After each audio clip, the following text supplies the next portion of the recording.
I'm Tamara with Wyoming Dutch Oven Cooking. Welcome to our cooking channel, and welcome to a wonderful, beautiful day here in Wyoming. We're doing something really fun. It's going towards the end of October, and we're starting to see some snow in the mountains, and we're going to do a wonderful dish that I have made for years, and usually we make it at Halloween, and it's got such a fun name.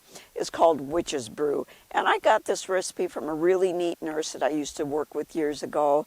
And no, she wasn't a witch. She was the most awesome thing that I've ever worked with. Great, great lady. But I think why she called it Witches Brew, because it has such a variety of all different kinds of wonderful stuff. And of course, it's a wonderful one-pot meal, which we're going to be cooking in our 12-inch Dutch oven today over coals, which I'm sure you noticed the smoke going all around me. The wind isn't quite behaving itself today. But there's a lot of ingredients that are in this, and right now what we got going on is my husband, the wonderful cameraman, has got my Dutch oven preheating, and I'm going to brown some really nice hamburger and some bacon. And it's a pound of hamburger and a pound of bacon. And after that's browned, if you need to drain off any grease, then you can do that. Okay, our Dutch oven is nice and hot, so I'm going to go ahead and start adding my hamburger and bacon and brown that really good.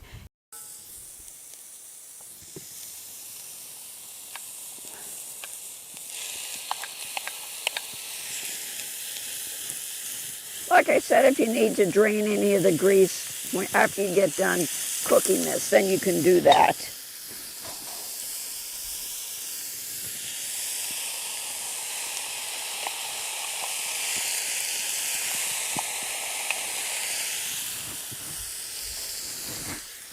Okay, my hamburger and bacon brown really nice. And like I told you, if you need to drain off any grease, that's what you need to do at this point, but ours doesn't. It was pretty lean. Now I'm just going to add all the rest of my ingredients. We're going to put the lid on this and let it cook probably for an hour and a half. We'll keep adding more wood as we go along.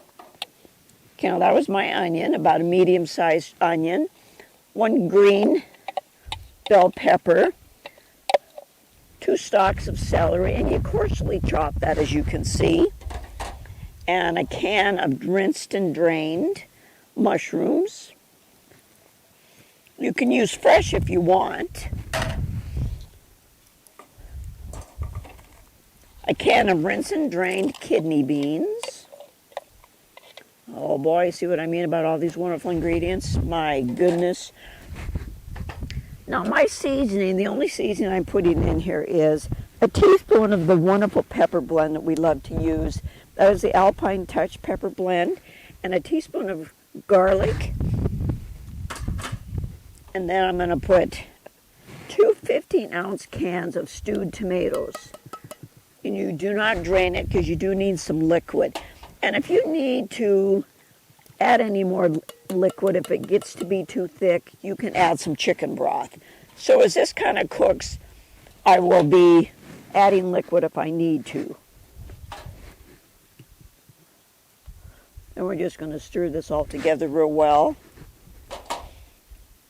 And then I'm going to add 2 cups of noodles of your choice that I've cooked ahead of time. Oh boy, does this already smell yummy. My goodness. Of course, we hope you're enjoying this with us today. We would love it if you would subscribe. If you subscribe, what that tells you is every Tuesday we have another wonderful fun video coming out. And boy, do we have a lot of great recipes, I'm telling you.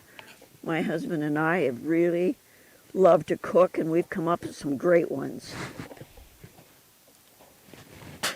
Now I'm going to add my pasta, which my hands are clean. Just go ahead and put that in there. Stir this all together real well. And I might have to add some chicken broth, I'm thinking. Like I told you, you just kind of keep an eye on this. All right, we're going to put the lid on this. We're going to stir this up real well. Put the lid on, and we'll see you in about an hour. Okay, we've let this cook for about an hour, 20 minutes or so. You want to cook till your veggies are nice and done. And I did go ahead and add a couple cups of chicken broth. because it definitely needed it. And our final ingredient, which is really fun, is about 2 cups of sharp, or not sharp, just regular cheddar cheese, but you can use sharp if you want. And we're just going to let that melt into this, take it off the heat. Oh my, is this going to be wonderful? Yep, my husband's over there smiling, saying, oh, thank goodness, it's fall. We get this wonderful fall casserole dish. Okay, we're just going to let this melt together, and then we're going to enjoy it. You know, and what we're going to enjoy this with is one of our artisan breads. And the one that we're going to have today to go with this is going to be a traditional rye artisan bread. So you'll just have to subscribe, hit that like button, and you'll be able to get that recipe on our channel one of these days. Wonderful. This turned out absolutely wonderful. Look at this, our Witches Brew, and of course, we are proud to say we did our rye artisan bread to go with this today, and it is going to be absolutely wonderful pairing this together. We hope you guys had a wonderful day, a beautiful fall day. We got a lot done outside. We are so happy, and we're getting ready to head south. Life is good. We have no complaints. Of course, I am going to take a taste of this. This is one of my wonderful fall dishes I love. Oh my. Absolutely excellent. The medley of all the different things. No wonder my friend calls it the Witches Brew, because it is very, very good. Thank you for joining us today. Of course, you know what our motto is. Great food, share with family and friends equals great times. Thank you for joining us today. Until we meet again.